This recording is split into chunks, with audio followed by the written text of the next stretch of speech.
نحمده ونستعينه ونستغفره ونعوذ بالله من يضلل فلا هادي له وأشهد أن لا إله إلا الله وأشهد أن محمدا عبده ورسوله أما بعد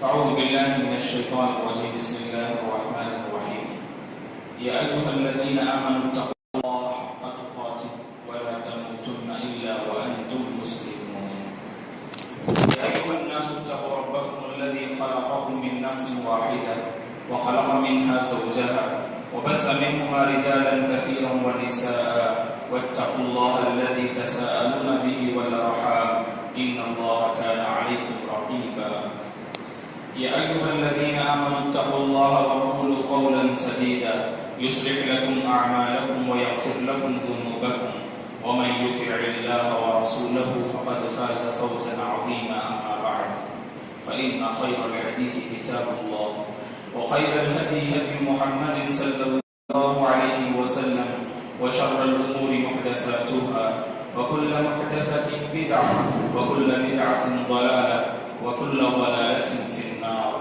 أما بعد أعوذ بالله من الشيطان الرجيم ولقد خلقنا الإنسان ونعلم ما توسوس به نفسه ونحن أقرب إليه من حبل الوريد إذ يتلقى المتلقيان عن اليمين وعن الشمال قعيد ما يلفظ من قول إلا لديه رقيب عتيد وجاءت سكرة الموت بالحق ذلك ما كنت منه تحيد ونفخ في الصور ذلك يوم الوعيد وجاءت كل نفس معها سائق وشهيد لقد كنت في غفلة من هذا فكشفنا عنك غطاءك فبصرك اليوم حديد وقال قرينه هذا ما لدي عتيد ألقيا في جهنم كل كفار عنيد مناع للخير معتد مريب الذي جعل مع الله إلها آخر فألقياه في العذاب الشديد قال قرينه ربنا ما أطغيته ولكن كان في ضلال بعيد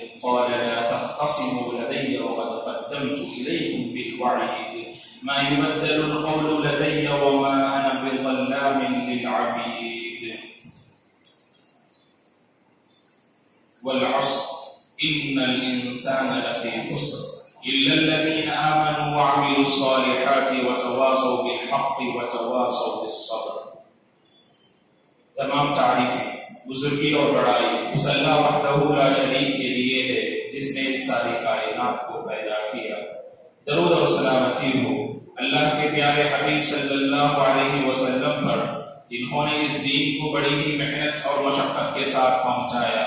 درود و سلامتی ہو پیارے حبیب صلی اللہ علیہ وسلم کے اصحاب رضوان اللہ علیہم اجمعین پر، تابعین اور تبع تابعین پر، تمام مؤمن مرد اور عورتوں پر اللہ کی رحمت اور اس کی سلامتی ہو. آمین. محترم بزرگوں، اسلامی بھائیوں اور قابل احترام میری ماں و بہن، خطبہ مسنونہ کے بعد آپ کے سامنے سورہ عصر کی تلاوت کی گئی جو قرآن مجید کی عظیم سورتوں میں سے ایک سورت ہے. یہ سورت اس لیے عظیم ہے کہ دین کا خلاصہ اس میں پیش کیا گیا، کامیابی کا راستہ اس سورت میں بتایا گیا، خوشگوار زندگی کے اصول اس سورت میں پیش کیے گئے.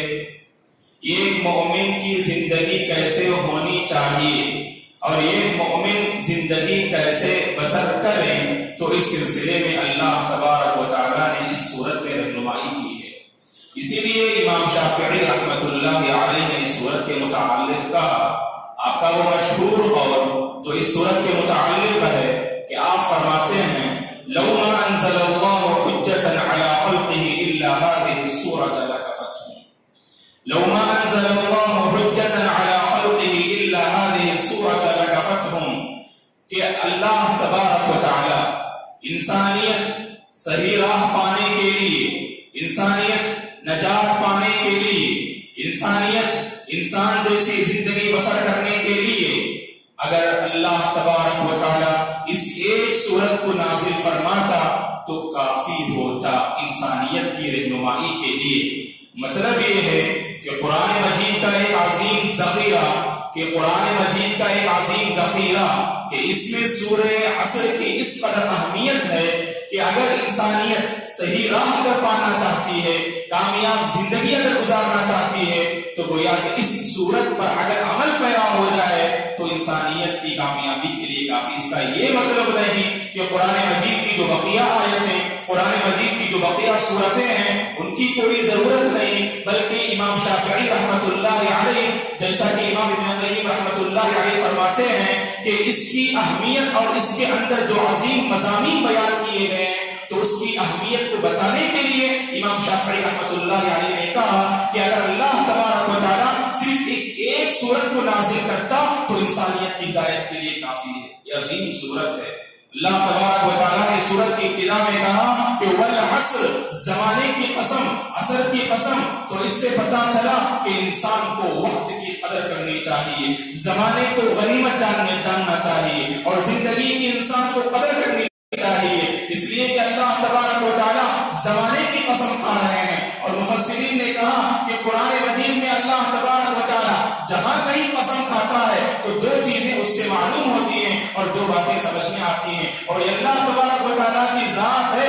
اپنی مخلوقات میں سے جس کسی پر وہ جو قسم کھا سکتا ہے اللہ تبارک و تعالیٰ، لیکن مخلوق کو اس بات کا حکم دیا گیا، ہم بندوں کو اس بات کی تعلیم دی گئی کہ ہم اگر قسم کھائیں تو صرف اللہ کی ذات پر قسم کھانا چاہیے، اللہ کی اسماء و صفات پر قسم کھانا چاہیے، غیر اللہ کے نام پر قسم نہ کھائیں۔ اللہ کے علاوہ اور چیزوں پر قسم کھانے سے منع کیا گیا، صرف اللہ کی ذات پر قسم کھانا چاہیے، جیسا کہ پیارے حبیب صلی اللہ علیہ وسلم نے فرمایا من کان حالفا فلیحلف باللہ، کہ جو بندہ اگر قسم کھانا چاہتا ہے اسے چاہیے کہ اللہ کے نام پر قسم کھائے، اور آپ نے یہ فرمایا من حلف بغیر اللہ فقد اشرک، جو اللہ کے علاوہ غیر اللہ کے نام پر قسم کھاتا ہے گویا کہ اس بندے نے شرک کیا۔ اور اللہ تبارک و تعالیٰ جس کسی پر چاہے قسم کھا سکتا ہے۔ قرآن مجید کو آپ پڑھ کر دیکھیے، اللہ تبارک و تعالیٰ نے مختلف چیزوں پر قسم کھائی ہے، مختلف مخلوقات پر اللہ تبارک و تعالیٰ نے قسم کھائی ہے، کبھی زمانے پر اور کبھی مکان پر اللہ تبارک و تعالیٰ نے قسم کھائی۔ کہیں فرمایا والشمس، کہیں کہا کہ والقمر، کہیں کہا واللیل، اور کہیں کہا والضحیٰ۔ تو اس سے ہمیں پتا چلا کہ اللہ تبارک و تعالیٰ جس کسی پر قسم کھاتا ہے، اور اللہ تبارک و تعالیٰ کسی مخلوق پر اگر قسم کھائے تو اس سے دو باتیں سمجھ میں آتی ہیں۔ پہلی بات یہ کہ جس چیز پر قسم کھائی جا رہی ہے وہ چیز اللہ تبارک و تعالیٰ کے نزدیک بہت ہی اہمیت والی چیز ہوا کرتی ہے، اسی لیے اللہ تبارک و تعالیٰ نے اس چیز کی قسم کھائی، اور اللہ نے مختلف مقامات پر زمانے کی قسم کھائی ہے دوستو۔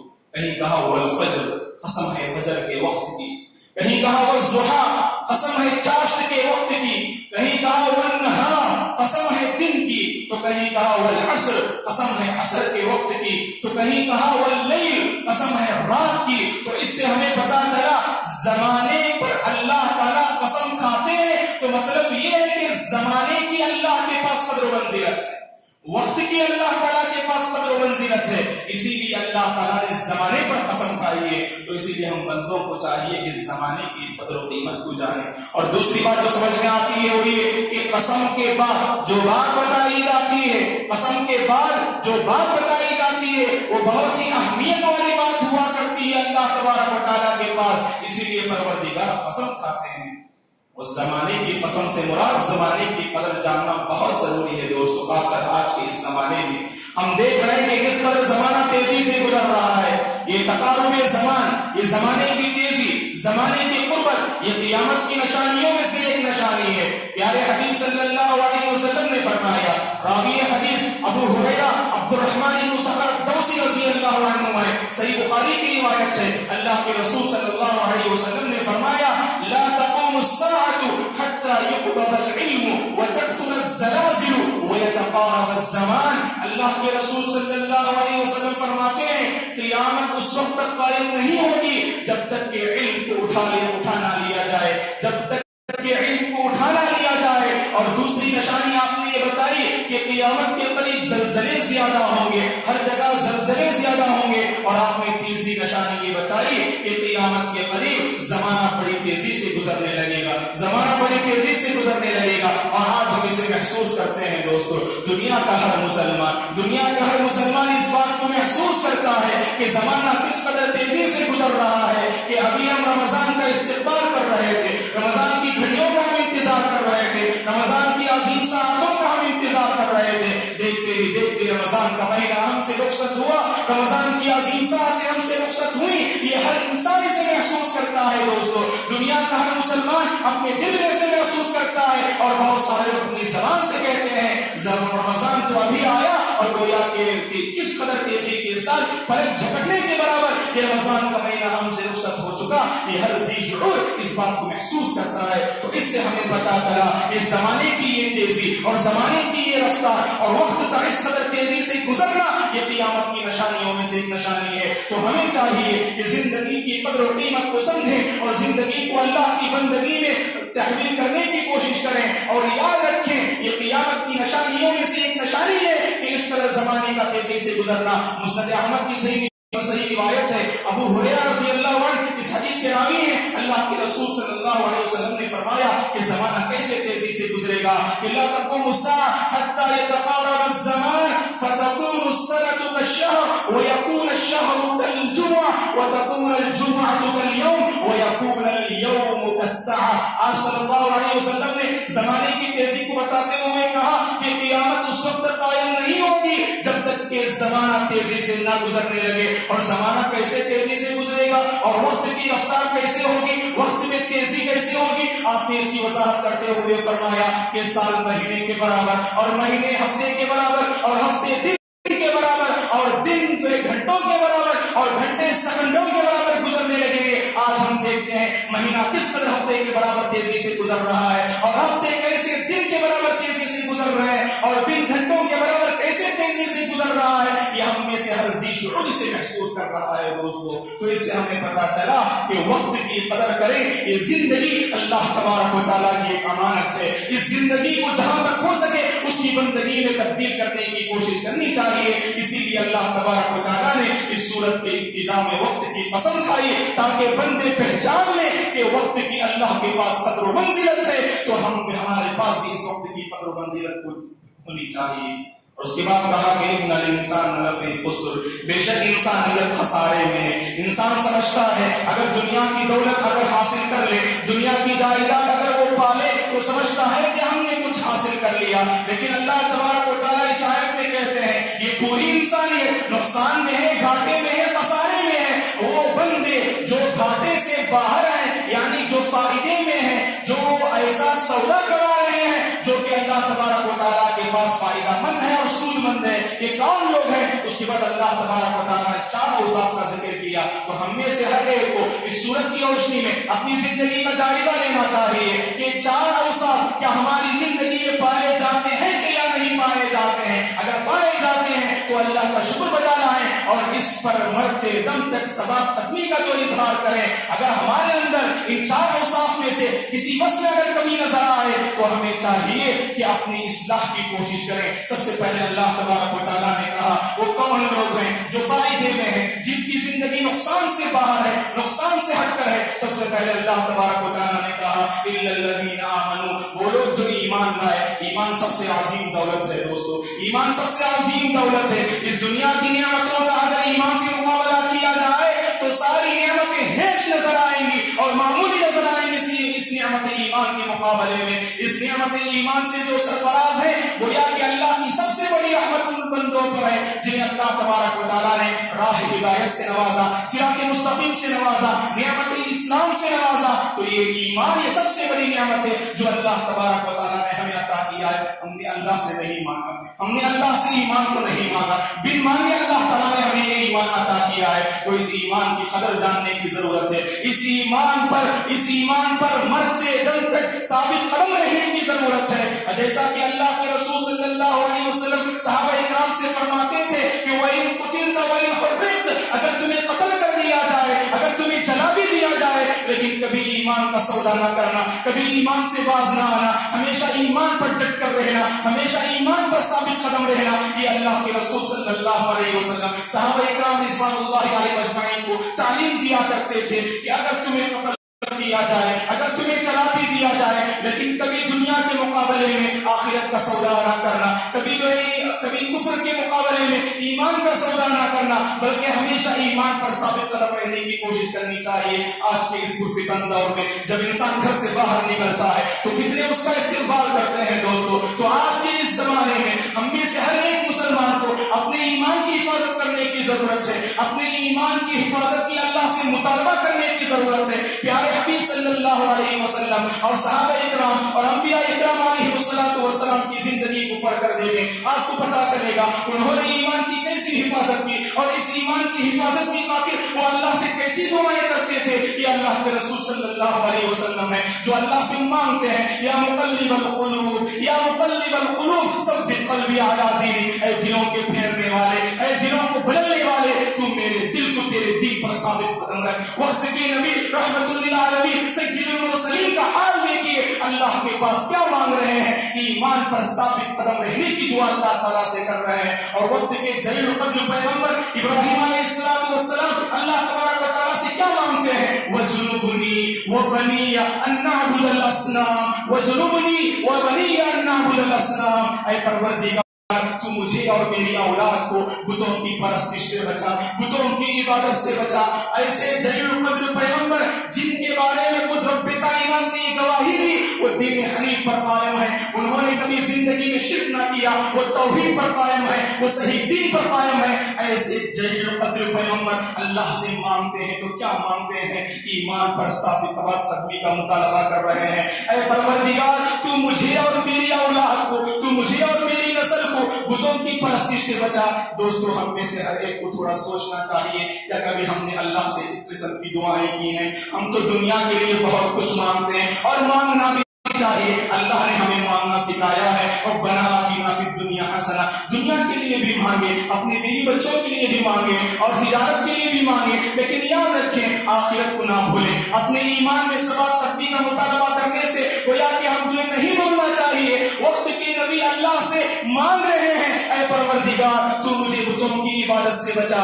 آج انسان گھر سے باہر نکلتا ہے تو دیکھتا ہے اپنی آنکھ سے کہ کتنے ایسے لوگ ہیں جو اللہ کو چھوڑ کر غیر اللہ کے سامنے اپنا سر جھکاتے ہیں، غیر اللہ کی پرستش کرتے ہیں، غیر اللہ سے مانگتے ہیں۔ ایسے ماحول میں انسان اپنے ایمان کی حفاظت کرے، یہ وقت کا بہت بڑا چیلنج ہے دوستو، یہ وقت کا بہت بڑا چیلنج ہے۔ تو ایسی صورت میں ہمیں اللہ سے مانگنا چاہیے، اے پروردگار تو مجھے تیرے دین پر ثابت قدم رکھ، تو ایمان سے تو نے نوازا ہے، بن مانگے تو نے مجھے سب سے بڑی نعمت عطا کیا ہے، اس ایمان پر مرتے دم تک باقی رہنے کی اے پروردگار تو مجھے توفیق دے۔ یہ دعائیں ہم اللہ تبارک و تعالیٰ سے کرنی چاہیے، اس لیے کہ یہ سب سے بڑی نعمت ہے جو اللہ تبارک و تعالیٰ نے ہمیں عطا کیا ہے۔ اور اس کے بعد کہا کہ وَعَمِلُوا الصَّالِحَاتِ، وہ لوگ جو خسارے سے باہر ہیں، جو نقصان سے باہر ہیں، جن کی زندگی فائدہ ہی فائدہ ہے، وہ لوگ جو ایمان لائے اور نیک عمل کیے۔ تو اس سے ہمیں پتا چلا ایمان صرف زبانی دعوے کا نام نہیں، ایمان صرف زبانی دعوے کا نام نہیں، کلمے کا اقرار کا نام ایمان نہیں، بلکہ عملی زندگی سے اس ایمان کا رشتہ ہونا چاہیے، عملی زندگی سے اس ایمان کا تعلق ہونا چاہیے۔ وہ مسلمان کامل مسلمان نہیں اور وہ مومن کامل مومن نہیں ہو سکتا جس نے صرف زبانی دعوے کا اقرار تو کیا لیکن عملی زندگی میں اور عملی میدان میں کوتاہ نظر آتا ہو، سست نظر آتا ہو، اور عمل کے میدان میں اگر انسان غافل ہو تو گویا کہ اس کا ایمان مکمل نہ ہوا۔ تو اس لیے ایمان کے ساتھ عمل کا گہرا رشتہ ہونا چاہیے دوستو۔ قرآن مجید آپ اٹھا کر دیکھیے، قرآن مجید کی کتنی ایسی آیتیں ہیں جہاں پر اللہ تبارک و تعالیٰ ایمان کی بات کرتے ہیں، اس کے بعد عمل صالحہ کیا اللہ تعالیٰ تذکرہ کرتے ہیں، ان الذین آمنوا وعملوا الصالحات الا الذین آمنوا وعملوا الصالحات۔ کتنی ایسی آیتیں آپ کو قرآن مجید میں ملیں گی جس میں اللہ تبارک و تعالیٰ ایمان کے بعد فوراً عمل صالح کا تذکرہ کرتا ہے۔ تو پتا چلا کہ کامل مومن وہ ہے کہ جس کی زندگی میں عمل صالحہ کا ایک گہرا رشتہ موجود ہو۔ اسی لیے حسن بصری رحمۃ اللہ علیہ نے کہا، اسی لیے حسن بصری رحمۃ اللہ علیہ نے کہا کہ لیس الایمان بالتمنی ولا بالتشہی ولکن الایمان ما وقر فی القلب وصدقہ العمل۔ ایمان آرزو کرنے کا نام نہیں، ایمان خواہشات کا نام نہیں کہ انسان خواہشیں کرتے بیٹھ جائے، مجھے جنت ملے گی، مجھے کامیابی ملے گی، مجھے اللہ کی رضامندی ملے گی، دیدار الہی کا میں مستحق بن جاؤں گا۔ یہ صرف خواہش خواہش کرنے اور آرزو کرنے کا نام ایمان نہیں ہے، بلکہ ایمان نام ہے کہ جو دل میں پیوست ہو جائے اور ہمارے اپنی عملی زندگی سے اس کا پروف پیش کرنا چاہیے۔ آپ مسلمان ہیں، آپ مومن ہیں، تو اس کا کیا پروف اور اس کی کیا دلیل ہے؟ آپ کی زندگی اور آپ کی عملی زندگی گواہی دے گی واقعی آپ کا اسلام اور ایمان سے تعلق ہے۔ ہر انسان کی عملی زندگی اس بات کی گواہی دیتی ہے کہ اس انسان کا تعلق کس سے ہے، رب العالمین سے ہے یا دنیاوی خواہشات سے اس کا تعلق ہے۔ ہر انسان کی عملی زندگی اس بات کی گواہی دے گی دوستو۔ اور مسلمان تو وہ ہوتا ہے، کامل مومن تو وہ ہوتا ہے جو عبادات کو موسم کے ساتھ خاص نہیں کرتا، زمانے کے ساتھ خاص نہیں کرتا، حالات کے ساتھ خاص نہیں کرتا، وقت کے ساتھ خاص نہیں کرتا، بلکہ کامل مومن کی پہچان یہ ہوتی ہے زندگی کی آخری سانس تک، زندگی کی آخری سانس تک اور آخری لمحے اور دم تک اللہ تبارک و تعالیٰ کی عبادت کرتا ہے۔ قرآن مجید کو آپ اٹھا کر دیکھ لیجیے، اللہ کی عبادت کب تک کرنی چاہیے؟ کیا کسی خاص موسم میں، کسی خاص زمانے میں، کسی خاص وقت میں انسان اللہ تعالیٰ کو یاد کرے اور بقیہ زندگی کیا انسان اپنی منمانی جو بسر کرے؟ تو قرآن مجید میں اللہ تبارک و تعالیٰ سورۃ الحجر میں فرماتے ہیں وَاعْبُدْ رَبَّكَ حَتَّى يَأْتِيَكَ الْيَقِينُ۔ اے نبی آپ اپنے رب کی عبادت کیجیے، آپ کو موت آنے تک اللہ کی بندگی کب تک کرنی چاہیے؟ اللہ کی عبادت کب تک کرنی چاہیے دوستو؟ موت آنے تک انسان اللہ تعالیٰ کو یاد رکھے، موت آنے تک انسان کی زندگی میں گویا کہ عمل سے رشتہ اور گہرا تعلق ہونا چاہیے۔ گویا کہ ہم ایک مومن کی پہچان یہ ہے کہ وہ عبادت کو موسم کے ساتھ خاص نہیں کرتا، اگر موسم کے ساتھ خاص کرتا ہے تو گویا کہ اس کی ایمان میں کمزوری موجود ہے۔ رمضان کا مہینہ ہم نے پایا اور رمضان کے مہینے میں گویا کہ مسلمانوں کی جو تیزی ہے عملی میدان میں، ہم میں سے ہر ایک دیکھتے ہیں کہ ہم میں سے ہر ایک کے اندر عمل کا ایک جذبہ ایک نمایاں طور پر نظر آتا تھا کہ عمل کے میدان میں ہر کوئی آگے بڑھ کر آتا تھا کہ مساجد سے انسان کا ایک گہرا رشتہ اور تلاوت قرآن کا خصوصاً اہتمام اور دعاؤں میں انسان کی مشغولیت اور ذکر و اذکار کا اہتمام اور اس طرح صدقہ و خیرات میں آگے بڑھنا، یہ سب ایسے نیک اعمال ہیں دوستو۔ یاد رکھیں کہ یہ زمانے کے ساتھ اور موسم کے ساتھ اللہ تعالیٰ نے اسے خاص نہیں کیا۔ ہاں رمضان کی مبارک گھڑیاں ہوتی ہیں، رمضان کی عظیم ساعتیں ہوتی ہیں، ان ساعتوں میں عبادت کرنا اللہ تبارک و تعالیٰ کے نزدیک زیادہ پسندیدہ ہے۔ اس کا یہ مطلب نہیں کہ جیسے رمضان کا مہینہ ہم سے رخصت ہوا تو عبادتیں ہم سے رخصت ہو گئی، نمازیں ہم سے رخصت ہو گئی، تلاوت قرآن ہم سے رخصت ہو گئی، ذکر و اذکار ہم سے رخصت ہو گئے۔ ایسا ہرگز نہیں سوچنا چاہیے دوستو۔ رمضان کے اختتام پر ہر انسان کو اس بات کی فکر کرنی چاہیے کہ سب سے پہلے اللہ تعالیٰ کا وہ شکر بجا لائے، اللہ تعالیٰ کا وہ شکر بجا لائے کہ پروردگار نے ہمیں رمضان جیسا عظیم مہینہ عطا کیا۔ ہم گنہگار بندے، ہم نافرمان بندے، ہم اس کے سیاہکار بندے، اللہ تبارک و تعالیٰ نے ہماری اتنی لاج رکھا کہ یہ عظیم مبارک ہماری زندگی میں اللہ تعالیٰ لے آیا۔ اس پر اللہ کا شکر بجا لائے دوستو۔ دعاؤں میں خاص اے پروردگار تیرا شکر ہے کہ تو نے مجھ جیسے گنہگار بندے کو یہ رمضان کا مہینہ عطا کیا۔ یہ اللہ تعالیٰ سے مانگنا چاہیے۔ نبی سلیمان علیہ السلام کی زندگی کو پڑھ کر دیکھیے، آپ کو یہ سنت نظر آئے گی۔ وہ اللہ سے مانگتے ہیں، اللہ سے کہتے ہیں رب اوزعنی ان اشکر نعمتک التي انعمت علی۔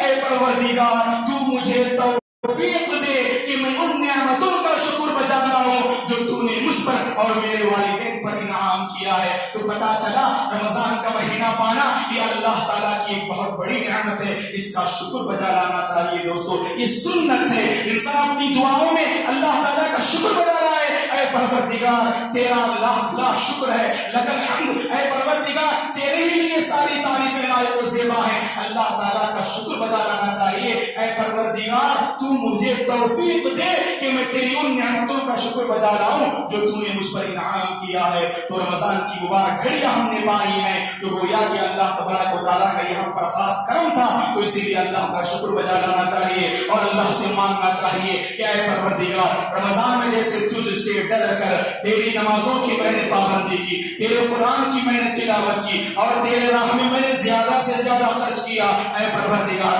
آنے والی زندگی تیری عبادت پر قائم رہنے کی مجھے توفیق دے۔ اے پروردگار آنے والی زندگی تجھ سے ڈر کر زندگی بسر کرنے کی اے پروردگار تو مجھے توفیق دے۔ یہ اللہ سے مانگنی چاہیے دوستو۔ اللہ تعالیٰ کا یہ قانون ہے، جب تک بندے اس سے نہیں مانگتے اللہ تعالیٰ اس وقت تک بندے کو نہیں دیتا ہے. یہ نظام قانون ہے, قانون الہی ہے جو اللہ تبارک و تعالیٰ نے اس کائنات میں رکھا ہے. اسی بندے کو اللہ تعالیٰ ہدایت دیتے ہیں جس بندے کے اندر ہدایت حاصل کرنے کی طرف ہوتی ہے. تو اسی لیے ہمیں چاہیے کہ اللہ تبارک و تعالیٰ سے مانگنا چاہیے, اور اللہ سے خصوصاً مانگیے کہ پروردگار, اور اللہ تعالیٰ یہی چاہتے ہیں دوستو. رمضان کا مہینہ ہماری زندگی میں اللہ نے اس لیے عطا کیا, انسان غفلت میں زندگی بسر کر رہا تھا, انسان غفلت و لاپرواہی میں زندگی بسر کر رہا تھا. گویا کہ اس کی زندگی میں اللہ تبارک و تعالیٰ کا خوف دلانے کے لیے اللہ تبارک و تعالیٰ نے رمضان کا مہینہ عطا کیا. ہم نے یہ محسوس کیا, اور ہر مسلمان اسے محسوس کرتا ہے کہ رمضان کے مہینے میں ہماری کس قدر ٹریننگ ہوتی ہے, ہماری کس طرح تربیت ہوتی ہے, کہ اللہ تعالیٰ کا خوف ہمارے دلوں میں کس طرح بٹھایا جاتا ہے. کھانے پینے کی چیزیں موجود ہوتی ہیں, کھانے پینے کی چیزیں موجود ہوتی ہیں, لیکن روزے دار بند کمرے میں ہوتا ہے, کوئی نہیں دیکھ رہا ہوتا ہے, لیکن اس کے دل میں یہ تصور ہوتا ہے اللہ تعالیٰ نے روزے کی حالت میں کھانے سے منع کیا, اللہ تعالیٰ نے روزے کی حالت میں کھانے سے منع کیا. حالانکہ عموماً انسان جب لوگوں کی نگاہوں سے چھپ کر ہوتا ہے تو انسان گناہ کر بیٹھتا ہے, لیکن روزے سے ہماری کیسی تربیت ہوتی ہے. دیکھیے دوستو کہ انسان بند کمرے میں ہوتا ہے, کھانے پینے کی چیزیں ہوتی ہیں, نفس میں خواہش پیدا ہوتی ہے کہ کسی طرح ہاتھ بڑھا کر اسے اٹھا لے اور اپنے منہ میں لے لیں, لیکن انسان ایسا کیوں نہیں کرتا؟ اس لیے نہیں کرتا کیونکہ اللہ تعالیٰ کا خوف اس کے دل میں ہوتا ہے. اللہ تعالیٰ دیکھ رہا ہے, اللہ کی نگرانی ہو رہی ہے, کوئی دیکھے یا نہ دیکھے لیکن رب العالمین کی ذات تو دیکھ رہی ہے. یہی تو اللہ تعالیٰ ہم سے چاہتے ہیں کہ زندگی کے ہر معاملے میں, زندگی کے ہر پہلو میں اس تصور کے ساتھ ہم سے زندگی بسر کرنی چاہیے کہ برائی کا انسان کو موقع ملے, لوگ دیکھیں یا نہ دیکھیں, لیکن یہ تصور قائم کریں اللہ تعالیٰ دیکھ رہا ہے اور اللہ کی نگرانی ہو رہی ہے. اس تصور اور اس احساس کے ساتھ زندگی بسر کرنی چاہیے. یہی تو اللہ تعالیٰ ہم سے چاہتے ہیں اس رمضان کے ذریعے سے. تو خشیت الہی کے ہم وارث بننا چاہیے, خشیت الہی ہمارے دلوں میں پیدا کرنے کی ضرورت ہے دوستو. اور یاد رکھیں جیسے رمضان میں ڈر کر ہم نے گناہوں سے اپنے آپ کو باز رکھا, نمازوں کی ہم نے پابندی کی, تلاوت قرآن کا ہم نے اہتمام کیا, ذکر و اذکار میں ہمارا خاص کردار رہا, اور اللہ کی راہ میں ہم نے زیادہ سے زیادہ خرچ کیا, تو آنے والے ایام میں بھی اللہ سے عہد کرنا چاہیے کہ اے پروردگار تو مجھے آنے والے ایام بھی رمضان کی طرح تجھ سے ڈرنے, نمازوں کو قائم کرنے اور زیادہ سے زیادہ قرآن مجید پڑھنے اور تجھے کثرت سے یاد کرنے کے پروردگار تو مجھے توفیق دے. یہ اللہ تبارک و تعالیٰ سے مانگنا چاہیے. خصوصاً دوستو رمضان کا مہینہ جب ہم نے دیکھا, اور ہر مسلمان اسے محسوس کرتا ہے کہ مساجد بھری ہوئی ہوتی ہیں, مسجدوں میں مصلیوں کی بہت بڑی تعداد نظر آتی ہے, تو کوشش کرنی چاہیے دوستو کہ مساجد سے انسان اگر تعلق قائم ہو جائے ہماری بہت ساری برائیاں ختم ہو سکتی ہیں. جیسا کہ اہل علم نے کہا کہ اگر ایک انسان کا مسجد سے اگر گہرا رشتہ اور تعلق ہو جائے تو سمجھ لیجیے کہ اس کی زندگی میں بہت ساری برائیاں ختم ہو جائیں گی. تو ہمیں چاہیے کہ مسجد سے ہمارا خاص تعلق ہونا چاہیے. ایسا نہ ہو کہ ہم نے مسجد کو زمانے کے ساتھ, موسم کے ساتھ اور حالات کے ساتھ ہم نے خاص کر دیا اور اس کے بعد اپنی منمانی زندگی بسر کر رہے ہیں. ایسا نہیں ہونا چاہیے.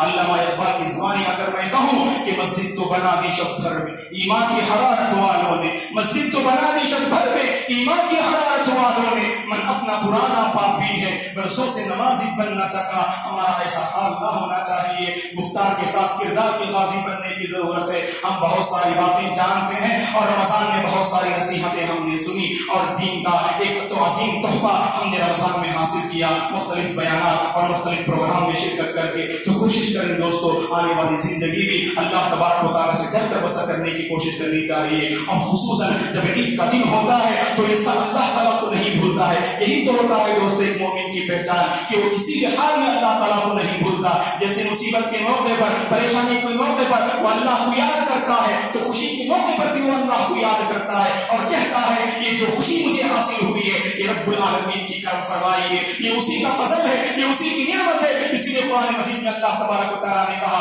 جب رمضان کی عظیم ساعتیں تم سے رخصت ہو جائیں تو اس کی بات تم زیادہ سے زیادہ اللہ کی کبریائی بیان کرو. ہوتا یہ ہے کہ بہت سارے مسلمان عید کے دن خوشی میں اس قدر مست ہوتے ہیں کہ وہ اپنے پروردگار کو بھول جاتے ہیں, اللہ کا شکر بجا نہیں لاتے. اللہ کی کبریائی بیان کرنی چاہیے. اللہ اکبر, اللہ اکبر, لا الہ الا اللہ, اللہ اکبر, اللہ اکبر, وللہ الحمد، اللہ اکبر کبیرہ والحمد للہ کثیرا وسبحان اللہ بکرۃ واصیلا۔ کثرت سے اللہ تعالیٰ کی کبریائی اور اللہ تعالیٰ کی تعریف میں انسان کو مصروف ہونا چاہیے۔ رمضان کی عظیم مبارکتیں، عظیم جبریاں اس نے ہمیں عطا کی، اور رمضان میں عبادتیں بجا لانے کی توفیق صرف اللہ تبارک و تعالیٰ کی ہے دوستو۔ تو ایسی صورت میں اللہ تبارک و تعالیٰ کا شکر بجا لائیں، اور اللہ کا شکر یہی ہوگا، اللہ کا شکر یہی ہوگا کہ آنے والی زندگی اس کی مرضی کے مطابق گزارنے کی کوشش کریں، آنے والی زندگی اس کی مرضی کے مطابق گزارنے کی کوشش کریں۔ اور اسی طرح سے رمضان کے بعد انسان سمجھتا ہے کہ عمل سے ہمارا کوئی تعلق نہیں،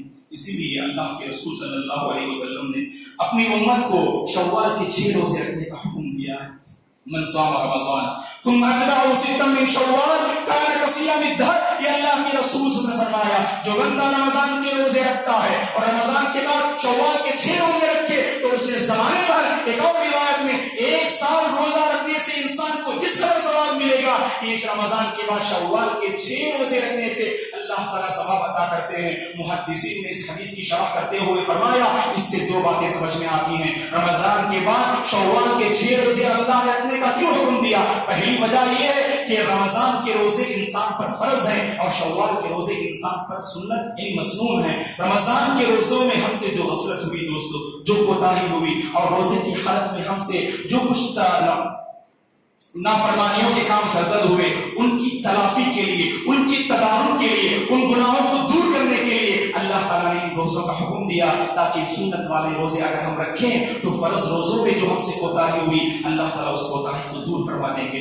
اور دوسری وجہ اللہ تعالیٰ رمضان کے بعد شوال کے 6 روزے رکھنے کا اس لیے اللہ تعالیٰ نے حکم دیا تاکہ بندہ یہ جان لے کہ عمل کا سلسلہ رمضان تک نہیں بلکہ زندگی کی آخری سانس تک عمل کا سلسلہ ہونا چاہیے، عمل سے انسان کا تعلق ہونا چاہیے۔ اسی لیے انسان کو اللہ تبارک و تعالیٰ نے حکم دیا کہ رمضان کے بعد جب شوال کا مہینہ آئے تو رمضان شوال کے 6 روزے رکھنی چاہیے۔ اب یہ 6 روزے کیسے رکھیں؟ کیا یہ کنٹینیو 6 روزے رکھیں یا جو ہے آپ شوال کا مکمل مہینہ گیپ دے کر رکھ سکتے ہیں؟ جیسا کہ اہل علم نے کہا چاہیں تو آپ عید کے دن سے فارغ ہونے کے بعد 6 دن آپ مسلسل روزے رکھیں، یا نہیں تو شوال کا مکمل مہینہ آپ کے پاس موجود ہے، شوال کا مکمل مہینہ آپ کے پاس موجود ہے تو انسان کی جیسی سہولت ہے کہ 2 دن روزے رکھے پھر 3 دن چھوڑ دے پھر اس کے بعد روزے رکھے، لیکن شوال کا مہینہ ختم ہونے سے پہلے ان 6 روزوں سے فارغ ہو جانا چاہیے۔ جیسا کہ اہل علم نے کہا خلاصہ کلام یہ ہے دوستو کہ رمضان کی جو مبارک گھڑیاں اللہ تبارک و تعالیٰ نے ہماری زندگی میں مقدر کر رکھی تھی وہ اسی لیے تاکہ آنے والی زندگی میں رب العالمین کا حقیقی تقوی ہماری زندگی میں نظر آئے، تلاوت قرآن کا ہم خصوصاً اہتمام کریں اور مساجد سے ہمارا گہرا تعلق ہو اور نمازوں کو قائم کرنے والے بن جائیں۔ دعا ہے کہ اللہ تبارک و تعالیٰ ہماری عبادتوں کو قبول فرمائے۔ رمضان میں ہم نے جو کچھ عبادتیں بچا لائیں اے پروردگار تو اپنے فضل و کرم سے ان عبادتوں کو قبول فرما اور آنے والی زندگی تجھ سے ڈر کر بسر کرنے کی ہمیں توفیق عطا فرما۔ قرآن مجید کا زیادہ سے زیادہ اہتمام کرنے اور پڑھنے کی ہمیں توفیق عطا فرما اور آنے والی زندگی مساجد سے ہمارا خاص تعلق اور گہرا تعلق قائم کرنے کی پروردگار تو ہم میں سے ہر ایک کو توفیق عطا فرما۔ آمین۔ اقول قولی هذا واستغفر الله لي ولكم ولسائر المسلمين من كل ذنب فاستغفروه انه هو الغفور الرحيم۔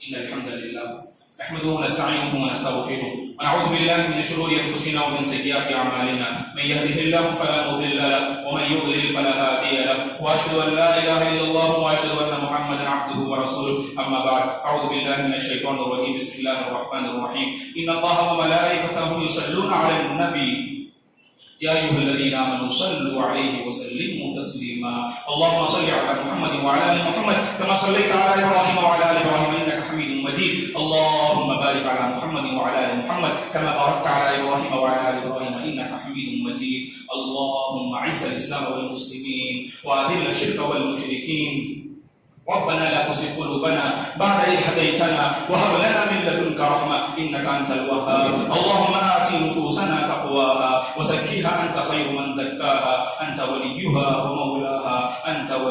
ومولاها اللهم لا تدع لنا ذنبا إلا غفرته ولا هما إلا فرجته ولا دينا إلا قضيته ولا مريضا إلا شفيته ولا حاجة من حوائج الدنيا والآخرة إلا قضيتها يا رب العالمين ويا أكرم الأكرمين. اللهم إنا نسألك علما نافعا ورزقا واسعا وشفاء من كل داء. يا مقلب القلوب يا مقلب القلوب ثبت قلوبنا على دينك، ويا مصرف القلوب صرف قلوبنا على طاعتك. اللهم اكفنا بحلالك وحرامك وأغننا بفضلك عمن سواك. اللهم أرنا الحق حقا وارزقنا اتباعه وأرنا الباطل باطلا وارزقنا اجتنابه. اللهم إنا نسألك علما نافعا ورزقا واسعا وشفاء من كل داء. اللهم ارحم موتانا وموتى المسلمين. اللهم اشف مرضانا ومرضى المسلمين. اللهم اشف مرضانا ومرضى المسلمين. اللهم إنا نسألك الهدى والتقى والعفاف والغنى. عباد الله رحمني ورحمكم الله، فاعوذ بالله من الشيطان الرجيم. إن الله يأمر بالعدل والإحسان وإيتاء ذي القربى وينهى عن الفحشاء والمنكر والبغي يعظكم لعلكم تذكرون. اذكروا الله العظيم يذكركم ولذكر الله تعالى أكبر والله يعلم ما تصنعون.